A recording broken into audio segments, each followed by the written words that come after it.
Hello everyone, स्वागत है आपके इस यूट्यूब चैनल पे। आज हम लोग बात करने वाले हैं नॉर्मन विंसेंट पील की एक बुक है, उसके बारे पे हम लोग बात करेंगे। टॉपिक का नाम है निजी समस्या कैसे सुलझाएं। जो आपको पर्सनल प्रॉब्लम होती है उस प्रॉब्लम को हम लोग कैसे सॉल्व कर सकते हैं उसके बारे पे हम लोग यहाँ पर डिस्कस करेंगे। तो पहले आपको वीडियो का कॉन्सेप्ट बता देता हूँ। वीडियो का कॉन्सेप्ट ये है कि जो ऑथर है वो थोड़ा स्पिरिचुअल टाइप के बारे पे बताया है, तो यहाँ पर आध्यात्मिक के बारे पे डिस्कस होगा। और दूसरी बात है कि प्रॉब्लम के बारे में जानेंगे कि किस टाइप की प्रॉब्लम हो सकती है, और फिर इसके बाद हम लोग देखेंगे लेखक के क्या सुझाव है यहाँ पर। तो बढ़ते हैं गाइस आगे फर्स्ट पॉइंट की ओर। पहले तो आपको ये पता होना चाहिए कि आपको क्या क्या प्रॉब्लम होती है, ठीक है। करियर से इशू हो सकता है, फाइनेंशियल इशू हो सकता है, कुछ रिलेशनशिप वगैरह में प्रॉब्लम हो सकती है, या फिर फैमिली वगैरह के बारे में भी कुछ इशू हो सकता होगा आपको भी। और इसके अलावा भी बहुत सारे कारण रहते हैं। क्लियर। अब ये बात आती है कि जो भी प्रॉब्लम रहती है वो गुड होती है कि बैड होती है। प्रॉब्लम अच्छी तब होगी जब आप उससे कुछ सीखते हैं, और प्रॉब्लम ख़राब कब होगी जब आपको उससे कुछ लॉस हो। देखिए, प्रॉब्लम से कुछ सीखने का मतलब है कि प्रॉब्लम आपको कुछ नया लर्निंग देके चले जाता है। जैसे कि आपके लाइफ में कुछ सपोज प्रॉब्लम है, तो आप उस प्रॉब्लम को सॉल्व करने के लिए अपने लिमिट को पुश करते हो, मतलब अपना कंफर्ट जोन छोड़ते हो। तो जब आप लिमिट को पुश करते हो तब प्रॉब्लम अच्छी प्रॉब्लम हो सकती है, कुछ आपको लर्निंग देके जाती है। बैड कब हो सकती है आपकी प्रॉब्लम? जब आप प्रॉब्लम के बारे में ज़्यादा सोचते रहते हैं, और ज़्यादा सोचने के कारण आप कुछ एक्शन नहीं ले पाते, और जिसके कारण आपका बहुत सारा टाइम वेस्ट हो जाता है। आपकी प्रॉब्लम किस टाइप की है, आप अपने लिमिट को पुश करके प्रॉब्लम को सॉल्व कर पा रहे हैं, या फिर उसके बारे में सोचते जा रहे हैं। अब स्थिति के बारे में ये बात करें, जब प्रॉब्लम किसी को होती है तो उसकी कंडीशन क्या हो जाती है कई बार, उसके बारे में हम लोग देख लेते हैं। देखिए, कई बार होता क्या है कि कुछ आंसर ही समझ नहीं आता कि क्या करें। कुछ आप बोलते हैं ना कि वो आशा की किरण दिखनी चाहिए, वो नहीं दिखती, और सब कुछ ब्लैंक हो जाता है। कुछ समझ में नहीं आता कौन क्या डिसीजन ले, और किस टाइप से डिसीजन ले, और किसके पास जाए हेल्प के लिए। तो इस टाइप की सिचुएशन बन सकती है। अब बात करते हैं कि ऑथर इस पे क्या सुझाव देते हैं। अब पहले पॉइंट की ओर हम लोग चलते हैं। पहला पॉइंट ये है कि विश्वास करिए कि समस्या का समाधान है। अगर देखिए प्रॉब्लम है तो उसका कुछ ना कुछ सॉल्यूशन होगा। भले सॉल्यूशन आपको अभी नहीं दिख रहा होगा, लेकिन एक टाइम के बाद आपको सॉल्यूशन ज़रूर मिलेगा।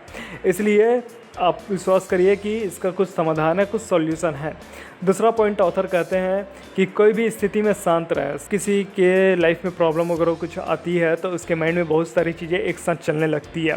तो आप कोशिश करिए कि आप शांत रहें। शांत रहने का एक प्रॉफिट आपको ये भी हो सकता है कि आप बढ़िया निर्णय ले सकें। भी आपके माइंड में बहुत सारी चीज़ें एक साथ चलती तो आपको समझ नहीं आता कि डिसीजन किस टाइप का लें।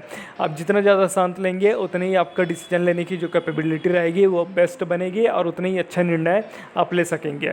मतलब आपका जो डिसीजन रहेगा वो उतना ही अच्छा रहेगा। तो कोशिश करिए कि आप हर स्थिति में शांत रहे। जवाब ढूंढने में हड़बड़ी ना करें।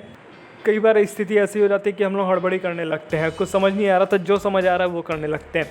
तो ऑथर कहते हैं कि जवाब ढूंढने में हड़बड़ी ना करें। इससे होगा क्या कि आप देखिए, हड़बड़ी में अगर कुछ एक्शन ले लेते हैं और कहीं वो एक्शन कुछ गलत हो जाता है तो उल्टा लॉस आपको हो जाएगा। हड़बड़ी ना करने से आप सही एक्शन ले सकें। क्लियर। फोर्थ पॉइंट जो ऑथर कहते हैं वो ये है कि सभी तथ्यों को देखें। जैसे कि मैं आपको पहले बता चुका हूँ कि ये प्रॉब्लम होती है तो बहुत सारे चीज़ें माइंड पे चलने लगती है। तो बहुत सारी चीज़ें माइंड में चलने लगती है, तो जितनी भी चीज़ें आपके माइंड में चल रही हैं उन सभी तथ्यों को आप देखिए। देखने के बाद आप क्या करिए कि जो भी आपके माइंड पे आ रहा है उसको सबको पेपर पे लिख लीजिए।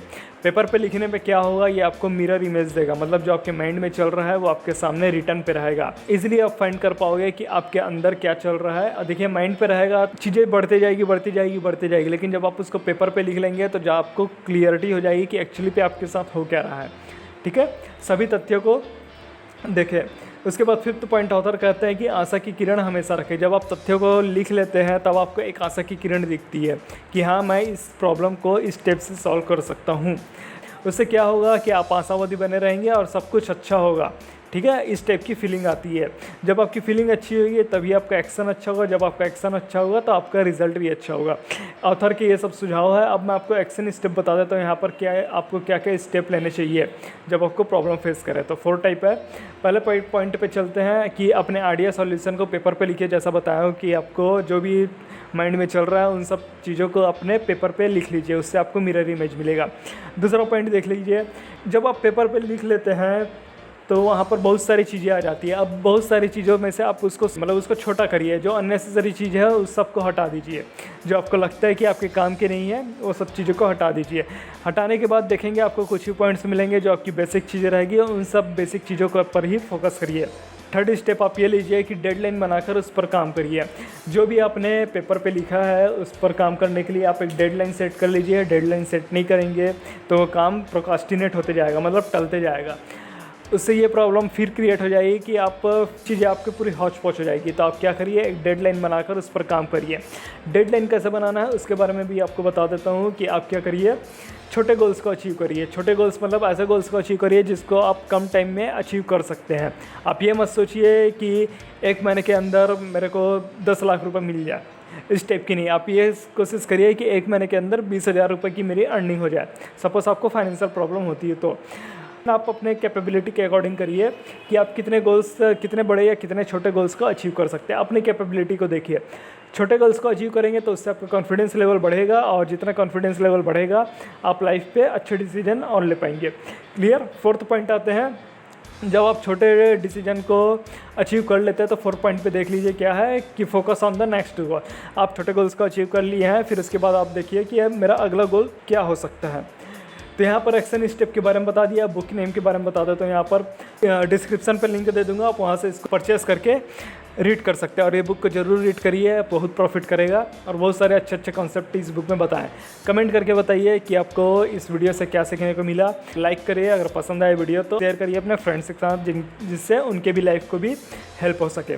तो होप यू गाइस आपको इस वीडियो से कुछ लर्निंग मिली होगी। ऐसी वीडियो मैं इस चैनल पे मैं डालता रहूँगा। मैं आपसे मिलता हूँ नेक्स्ट वीडियो में, तब तक के लिए take care and thanks for watching this video.